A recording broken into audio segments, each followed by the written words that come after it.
Hi everyone, welcome back to my channel The Dreamy Doctor. I'm Dr. Ruhi and welcome to my series of myth busting medicine, and this is episode 7 of the series. So I started this series earlier, but due to my exams I have to stop this series, and I have already uploaded 6 episodes of this series, and today is episode 7. So let's begin. So today's myth is very common, and the myth is that once I start insulin I have to continue it for lifetime. So before going on the topic, I just want to tell you a little bit about insulin. And insulin basically एक hormone है हमारी body में, एक naturally producing substance है जो एक हमारा organ बनाता है जिसको हम पेनक्रियास बोलते हैं.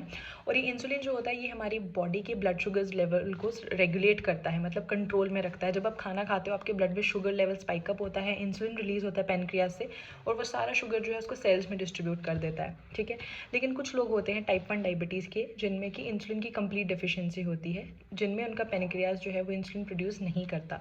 सो they have a complete deficiency of insulin.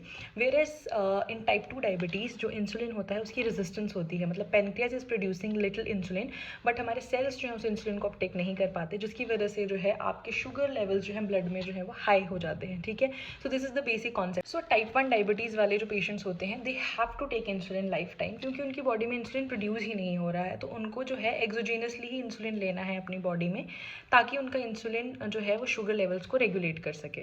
But जो दूसरे सब टाइप है हमारा, दैट इज टाइप 2 डायबिटीज़, उसमें हो सकता है उन लोगों में जो है इंसुलिन टेम्परेरी हो. Once sugar levels are regulated they can be shifted to oral drugs. So basically type 2 diabetes में जो है हम सारे पेशेंट्स को इंसुलिन पे नहीं डालते हैं. There are only certain conditions जिनको इंसुलिन की ज़रूरत पड़ती है.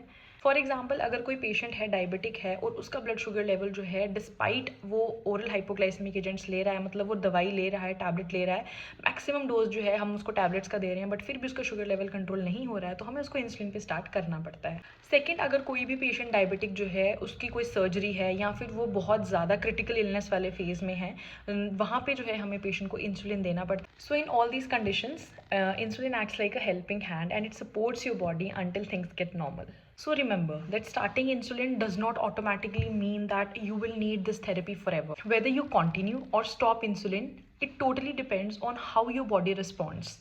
And that is something that only your doctor can tell you. So please don't stop insulin unless and until it is told by your doctor. He will decide after doing certain blood tests, after checking all your organ functions. He will tell you that whether you need this insulin therapy permanent or whether you need it temporary, and whether you can be shifted to oral drugs or not. So next time you hear someone saying that once you start insulin you are stuck with it for life, you better know the truth. If you found this video informative, do like, share, subscribe to my channel and share it with someone who need to hear this.